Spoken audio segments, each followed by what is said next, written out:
Baiklah, mari kita bahas presentasi kali ini yang akan disampaikan oleh Kak Yola. Kepada Kak Yola kami persilahkan. Baik, terima kasih Asep. Di sini saya akan menjelaskan tentang bab 1.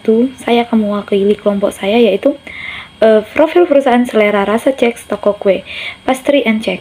Perusahaan yang bergerak di bidang penjualan kue ini berdiri sejak tahun 2007 dengan nama Selera Rasa Chex yang berlokasi di Jalan Ikan Kakap nomor 45 Pesawahan, Kecamatan Teluk Betung, Kota Bandar Lampung, dengan owner yaitu Aliyah. Toko kue Selera Rasa Chex ini memiliki karyawan sebanyak 3 orang pada setiap cabang toko, yang mana toko ini memiliki 4 cabang dan memiliki 15 karyawan di pabrik pembuatan kue. Pemasaran yang dilakukan oleh toko ini melalui media sosial via Instagram, yaitu @selerarasa_chex pada saat ini. Selera Rasa Chex banyak mendapatkan kepercayaan dan konsumen karena menjanjikan kue yang fresh from oven. Di Selera Rasa Chex, toko kue Pastry and Chex ini juga memiliki spesialis jasa, yaitu free chex cutting atau gratis pemotongan kue, melayani hiasan kue, hantaran, melayani jasa custom, dan offer via online. Adapun struktur organisasi, yaitu efektivitas kerja dalam suatu organisasi perusahaan juga sangat ditentukan oleh struktur organisasi dari perusahaan tersebut. Maka dari itu, struktur organisasi harus simple tapi mencakup segala fungsi yang akurat. Layaknya sebuah manajemen yang menganut skema top-down yang semua aturan dijalankan dengan mekanisme pendelegasian oleh top level manajemen. Dalam hal ini, owner menjadi pusat komando. Adapun keterangannya, yaitu kepala bagian dapur koki dan pembantu koki merupakan buruh pabrik. Kepala pramuniaga, dan kasir merupakan staf toko. Dalam struktur organisasi, Selera Rasa Chex ini bisa dilihat bahwa yang berperan bukan hanya owner saja di dalam menjalankan roda perusahaan, tetapi adanya pendelegasian tanggung jawab kepada owner yang merangkap marketing dan juga mendelegasikan urusan keuangan kepada kepala keuangan. Selera Rasa Chex menggunakan pola manajerial yang sangat struktural dan terarah. Secara garis besar, bisa dikatakan keorganisasian terdiri dari 4 bidang tanggung jawab atau job description, yaitu produksi, pemasaran, keuangan, sumber daya manusia atau SDM. Semua itu di bawah kendali kerja dari owner yang didelegasikan kepada kepala toko dan didelegasikan kepada masing-masing karyawan. Baik, di sini ada label budaya perusahaan. Bisa dilihat, yaitu ada UNI UNIQ yang mencakup yang pertama, yaitu mengutamakan keunikan variasi bentuk kue, dan kedua, orientasi pada keunikan custom pelanggan. Ada pula integritas, yaitu yang pertama mengutamakan kejujuran, ketulisan, kedisiplinan, dan komitmen pembangunan kepercayaan. Yang kedua, jujur dan tulus, disiplin, dan berkomitmen. Ada juga pengutamaan pelanggan, terdiri dari mengutamakan pelayanan dan kepuasan pelanggan, orientasi pada cita rasa, keinginan pelanggan, proaktif dan respon. Ada juga kekompakan, yaitu terdiri dari kerjasama antar karyawan yang baik, setiap bagian dari karyawan bertanggung jawab dengan pekerjaan. Dan juga proporsional, yaitu menguasai tugas ditanggung jawabnya untuk memberikan pelayanan sebaik dan kompeten dalam bertanggung jawab. Baik, terima kasih Kak Yola atas pemaparannya. Selanjutnya akan saya lanjutkan untuk bab 2, yaitu tentang analisis lingkungan. Yang pertama, lingkungan internal. Lingkungan internal di sini terbagi menjadi 2, yaitu kekuatan atau yang sering disebut dengan strength. Yang kedua, kelemahan atau yang sering disebut weakness. Untuk kekuatan sendiri itu terdiri ada 4, yaitu 1. Bahan baku yang mudah didapat. 2. Tempat lokasi usaha yang strategis. 3. Cita rasa yang lebih khas. 4. Harga produk yang bersaing dalam mementingkan produk. Selanjutnya untuk kelemahannya di sini ada 5. Yang pertama, tidak adanya pelatihan pada tenaga kerja. Yang kedua, modal yang masih terbatas. Yang ketiga, kurangnya lahan parkir bagi konsumen. 4. Kurangnya variasi rasa pada kue pastry. Dan yang terakhir, kurangnya pemasaran dan promosi. Selanjutnya untuk yang kedua, lingkungan eksternal. Lingkungan eksternal di sini terdapat ada 2. Yang pertama, peluang atau yang sering disebut dengan opportunity. Yang kedua, ancaman atau yang sering disebut dengan threat. Untuk peluang sendiri di sini ada 4 macam, yaitu inovasi pengembangan. 2. Pemasaran sudah mulai online. 3. Tingkat harga yang ditawarkan lebih menarik. 4. Perbedaan rasa dan tekstur kue dengan toko kue. Yang ancaman di sini ada 4 juga. Yang pertama, pesaing bisnis yang sejenis. Yang 2, berkurangnya pembeli karena produk pesaing. 3.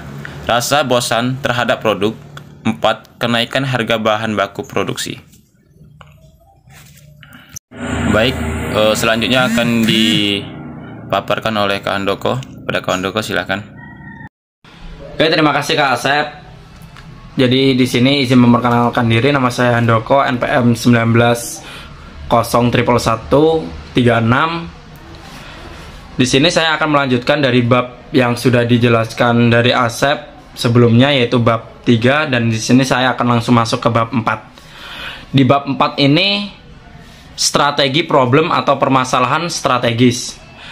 Di permasalahan ini ada 2 jenis permasalahan. Yang pertama itu strategi SO, yaitu strike opportunities. Di strategi ini dibuat berdasarkan jalan pikiran perusahaan, ialah dengan menggunakan seluruh kekuatan untuk memanfaatkan peluang. Berikut strategi SO yang dapat diterapkan, yaitu di sini akan ada 4 yang dapat diterapkan dalam strategi SO. Yang pertama yaitu lebih meningkatkan mutu produk untuk menarik pelanggan baru, dan yang kedua mempertahankan harga, dan yang ketiga memaksimalkan produksi gapit, dan yang keempat lebih luas menawarkan kerjasama penjualan kue party dan tar ke semua toko oleh-oleh di Bandar Lampung. Dan yang kedua yaitu strategi ST atau strikers. Strategi ini adalah untuk kekuatan yang dimiliki perusahaan dengan cara menghindari ancaman atau mengurangi dampak ancaman. Berikut strategi ST yang dapat diterapkan, yaitu ada 4 yang dapat diterapkan dalam strategi ST. Yang pertama itu mempertahankan kualitas produk, dan yang kedua meningkatkan daya saing penjualan, dan yang ketiga menonjolkan keunggulan produk, dan yang terakhir keempat memiliki cadangan modal apabila sewaktu-waktu harga bahan baku naik. Next. Yang selanjutnya strategi BO atau weakness opportunities. Di sini strategi opportunities diterapkan berdasarkan pemanfaatan peluang yang dimiliki home industry, selera rasa, cek, party and tar dengan cara mengatasi kelemahan-kelemahan yang dimiliki. Berikut strategi WO yang bisa diterapkan, yaitu sama halnya yang sebelumnya. Di sini ada lima yang bisa diterapkan di dalam strategi WO. Yang pertama, memberikan produk yang berkualitas. Dan kedua, meningkatkan modal usaha. Ketiga, memperluas lahan parkir untuk pembeli kue. Keempat, membuat variasi rasa baru. Dan yang kelima, memperluas pemasaran di internet. Yang selanjutnya, strategi WT atau weakness thirst. Strategi ini merupakan taktik untuk bertahan dengan cara mengurangi kelemahan serta menghindari ancaman. Berikut strategi weakness thirst yang dapat dilakukan. Yang pertama itu menjalin hubungan dengan baik kepada pelanggan dan distributor kue party entar agar tetap loyal. Dan yang kedua, mengamati produk pesaing bisnis. Dan yang ketiga, ada tenaga kerja khusus untuk pemasaran kue party dan tar. Oke, next. Lanjut untuk di bab 5, kita akan membahas mengenai formulasi strategis. Formulasi strategis ini mempunyai visi dan misi, yaitu untuk visinya menyediakan produk roti yang berkualitas tinggi namun dengan harga yang terjangkau, yang bersaing serta memberikan pelayanan terhadap konsumen yang memuaskan. Dan untuk misinya yaitu yang pertama, menciptakan tenaga kerja yang ahli dan kompeten serta memiliki impact dan iptek yang kuat. Dan yang kedua, memuaskan konsumen. Dan yang ketiga, menjadi perusahaan yang terdepan di bidangnya. Kemudian selanjutnya yang terakhir, memperluas lapangan kerja untuk masyarakat sekitar tempat produksi pada khususnya dan masyarakat Indonesia pada umumnya. Oke, next. Objek atau tujuannya, yang pertama, memperoleh suatu keuntungan dan pendapatan dari usaha mandiri yang didirikan untuk mensejahterakan pemilik dan tenaga kerja.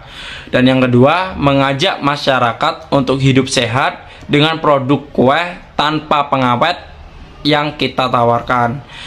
Kemudian yang ketiga, memperoleh kepercayaan yang optimal dari konsumen, sehingga dengan adanya kepercayaan yang diberikan, diharapkan usaha yang telah dijalankan dapat lebih berkembang.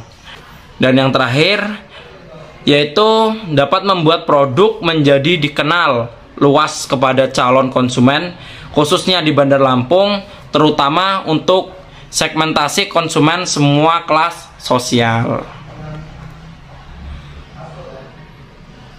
Oke, next, untuk strategi. Strategi ini dibagi menjadi 3 strategi pemasaran.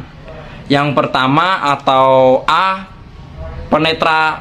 penetrasi pasar.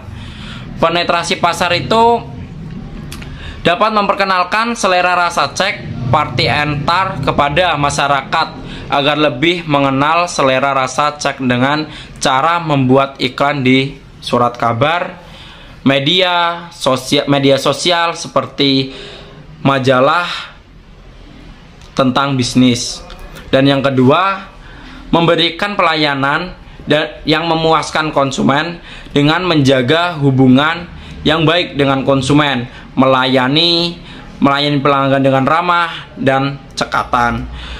Yang selanjutnya, melaporkan perubahan yang ada di pasar yang terkait dengan pemasaran. Dan yang keempat, membuat beberapa program pemasaran untuk menarik konsumen yang lebih banyak. Lalu juga untuk dengan mempromosikan penjualan dengan mengikuti pameran bisnis.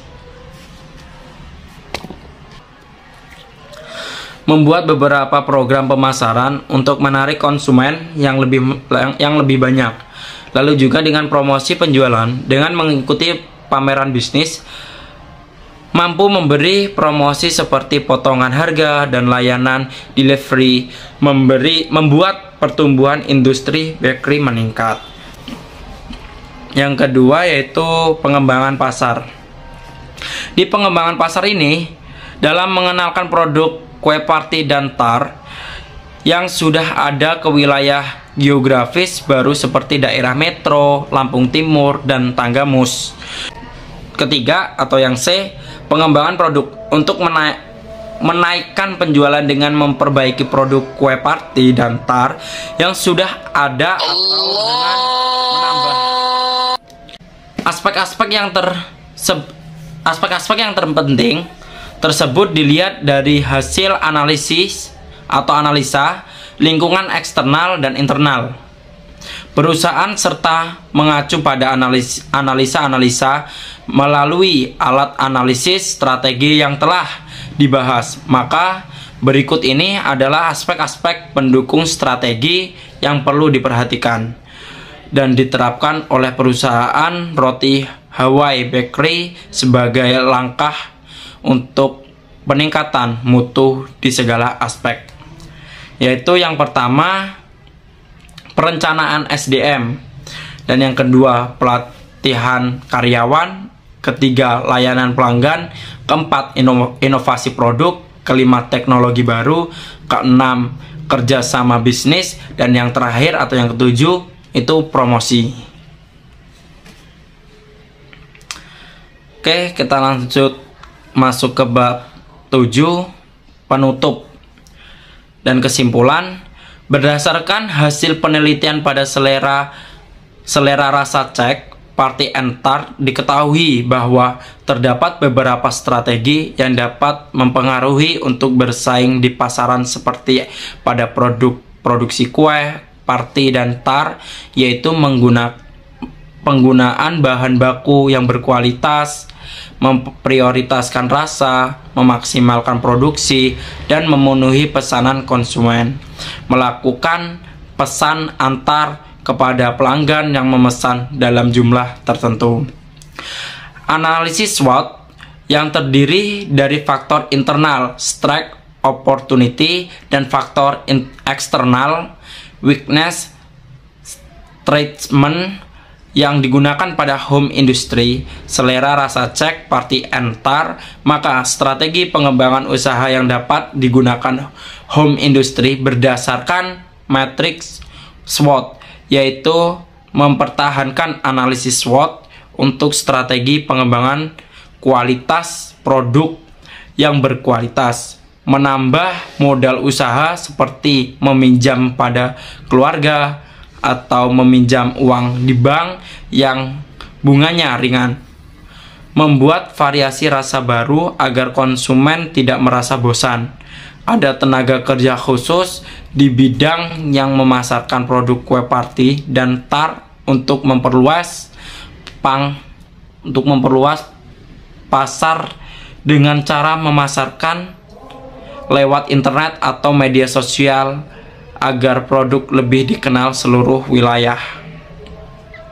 Demikian presentasi yang dapat kami sampaikan, kurang dan lebihnya saya akhiri. Wassalamualaikum warahmatullahi wabarakatuh.